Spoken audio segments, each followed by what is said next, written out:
Welcome back, everyone. So let's talk more about inheritance. So inheritance, in terms of syntax, is somewhat different. In terms of object-oriented rule-based, I think it is also somewhat different than it is in C++. So, for example, if we have a class, let's say a base class, which is called vehicle, I know that it has simply one attribute and one constructor. And then what happens is that I say that, okay, this struct will be my derived class and it will extend my base class. So this means that, truck is a child class or derived class of this vehicle base class. It has some attribute of its own, which means that I'm assuming that truck has doors, whereas not every vehicle has doors, maybe. So this truck has one attribute which comes from the base class, and the second attribute is its own, which is an integer right now. And then we have the constructor of our child class. What happens in the main class is that, I define a new derived type object. And basically, I call this constructor with, these couple of arguments saying that, construct some particular truck object with this price and, these number of doors. What will happen now is that once we come over here, the compiler, Java compiler will try to create this child object.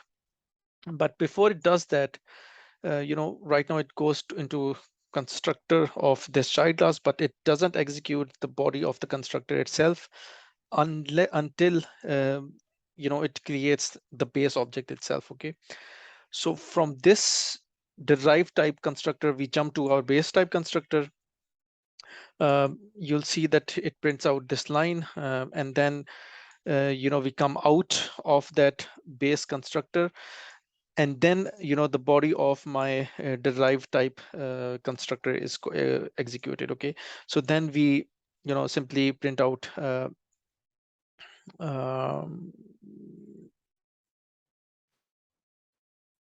so then we simply print out this truck constructor. Okay, and then we come out of our derived type constructor. Okay, and then normal execution continues.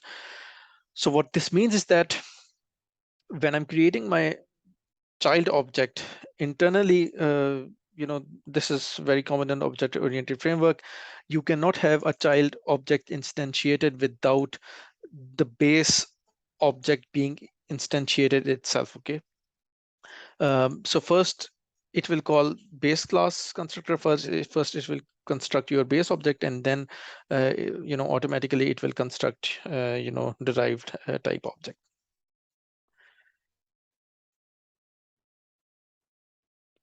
Right. So in this way, what happens is that this is something similar to what we have seen.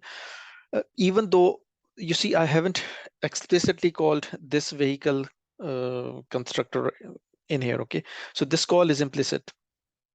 If I do not call, so there is a default constructor that will be called if I do not explicitly call the base class constructor within my derived type constructor. But obviously, there's something unique that I can do as well. So for example, I can say that, okay, this vehicle class doesn't have a default constructor. It has some constructor which is not default, in the sense that, when I say default constructor, I mean that, a constructor that doesn't receive anything, doesn't, return anything as well. So here we have a constructor that, receives some floating point number. So this is not a default constructor. In here, I'm saying that, okay, while you're calling your base, while you're creating your derived type object, this is an explicit call, to my base class constructor. So it will call the base class constructor with this argument. Okay, so then we are going to explicitly call this constructor, and then our base class our derived type constructor will continue. So in here on the left side, I'm using the default constructor if I don't call this, but if you want to call explicit constructors, then you can do it using, super keyword. So you can call your, base class with some particular argument. You can call the base class constructor within your derived class constructor. Okay. Now, the next thing that we can do is basically, let's say if I've, I can use base references to point to my derived type object. So what this means is that imagine that I have a class, I have some child class which extends that, base class. Both base and child classes have, the same method. They, this show method of truck instance is basically, overriding the show method of my vehicle class. Okay. So what will happen is that if I create a new truck type object, a new child object, and then I say that, okay, reference that child object with my base class object. Okay. So I'm not saying that new truck is equal to new truck. That will be easier. If that were the case, I know that, show will automatically call this derived type object. But even if I use vehicle class type as a reference to point to my new derived type object, you'll see that, once you call this show method using new truck.show, it will automatically resolve to this, derived type method. It will not call this base class method. Okay, so this is called overriding in object-oriented framework. And there's a difference between overriding and overloading. If you have a class that has a bunch of methods, but those methods are actually distinguished with respect to their input argument. So we have a draw method. It is common, at least in its name, but all languages treat these methods as methods that are not being overridden. They are called overloading methods. So here we have 4 different types of methods, and different in terms of their input arguments. Okay, so if like in a single class, you cannot have 2 methods with the same name that have similar input arguments. The input arguments must be different in order for those methods to overload in some sense. But overriding means defining same method across child parent-child hierarchy. So we have some method defined in our base class, the method being overridden by the same method in my child class. Okay, so this is overriding. This is what we saw was overriding, whereas this is overloading. You can also call well, if you want, you can also have a string of objects that you can pass to a function. So for example, I have a bicycle class. It has some constructor and it has some function foo, which receives an array of objects. So you can simply, so this, if you want to specify multiple arguments, you can use these 3 dots. Otherwise, you can also, I think, use object, saying that object, square braces saying that, arguments is an array type object, an array of objects, basically. And then I simply create, so bike object, and then I simply say that, okay, bike.foo. In here, you can basically pass anything,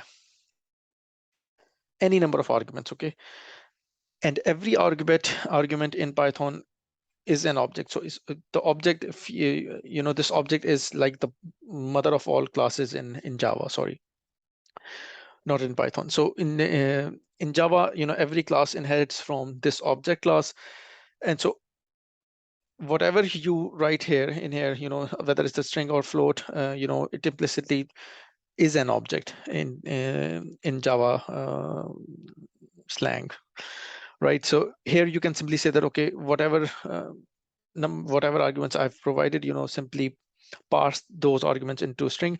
Obviously, the arguments that you are passing in here have to be like, they must be convertible into string in order to for this line 14 to be executed. Okay, if you simply omit this line, then you can basically pass in any type of objects, including the bicycle object itself. You can also port that object into this list of arguments, which will work. Okay, but it will fail over here because your bicycle object, if you pass it over here as an argument, it will not be convertible to, let's say, string. Now this brings me to our next point.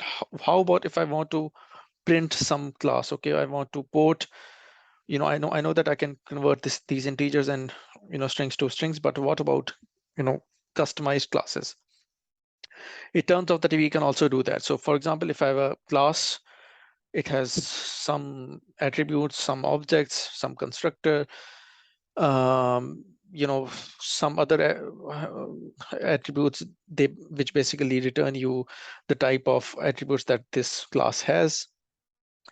And then what we have is basically a string conversion. Okay, so if you use this toString method and you return a type of string, what will happen is that whenever you try to print out, whenever you try to print out this class, this instance of this pair class, it will automatically call this toString method. Okay, so what happens is that in this main function, I'm creating an array of pairs, an array of objects of type pairs, and then I'm saying that, okay, for each, so this is for each loop that we talked about, that I illustrated maybe earlier. So here you say that, okay, for each pair P belonging to this pairs array, do something. Okay, so this is like once again in Pythonic terms, this is what for loops are for. But in Java and C++, these are called for each loops. So I'm saying that for each pair, print out that P object. Okay, and that P object is an instance of this pair class.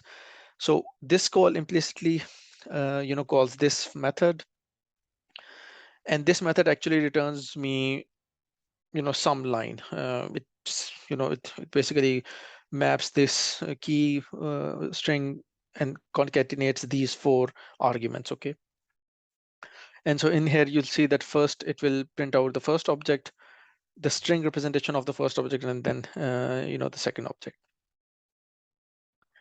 And the third object is null, obviously, because I have declared that this pairs array will have 3 objects, but I've only assigned a couple of objects. I haven't assigned anything, so that is why it prints null. Right, so this was how can we use string representation of class. In the coming videos, we are going to see packages and access specifiers and more about inheritance.